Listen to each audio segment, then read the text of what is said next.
श्री वल्लभाचार्य जी दक्षिण भारत के कांकरवाड़ ग्राम में आकर भरद्वाज गोत्रीय तेलंग ब्राह्मणों का एक सोमयाजी परिवार बस गया।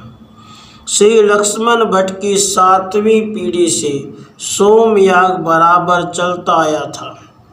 100 सोमयज्ञों की पूर्ति के उपलक्ष्य में काशी जाकर 1 लाख ब्राह्मणों को भोजन कराने के लिए पत्नी श्री इलिमा के साथ लक्ष्मण भट्ट जी ने यात्रा की। मार्ग में चंपारण्य में जो छत्तीसगढ़ के रायपुर जिले में है, श्री वल्लभ जी का जन्म हुआ। जो कुल 100 सोमयाग पूर्ण करता है उसमें भगवदीय महापुरुष का आविर्भाव होता ही है।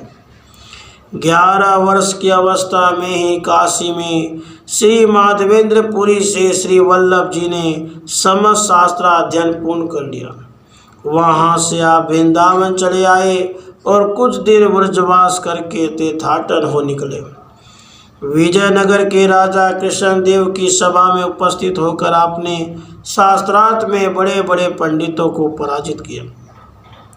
यहीं वैश्वाचार्य की उपाधि स्वीकार की। विजयनगर से आचार्य उज्जैन आए। वहाँ आपने जिस पीपल के नीचे निवास किया वहाँ आचार्य की बैठक है। विभिन्न स्थानों में आचार्य पाद की ऐसे बैठकें अब तक है। श्री श्याम सुंदर जी ने स्वयं प्रकट होकर आचार्य के पुत्र बनने की इच्छा प्रकट की। 28 वर्ष की अवस्था में आचार्य ने विवाह किया।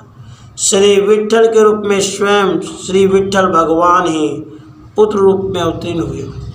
आचार्य श्री चैतन्य महाप्रभु से मिले थे, ऐसा कुछ विद्वानों का मत है। जीवन के अंतिम दिनों में आचार्य काशी में निवास करते रहे।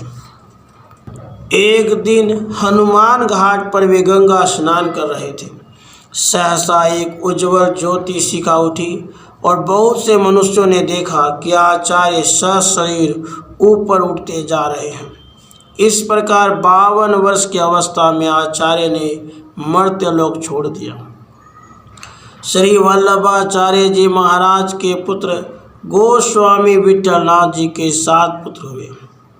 गिरिधर राय, गोविंद राय, बालकृष्ण, गोकुलनाथ, रघुनाथ, यदुनाथ, घनश्याम।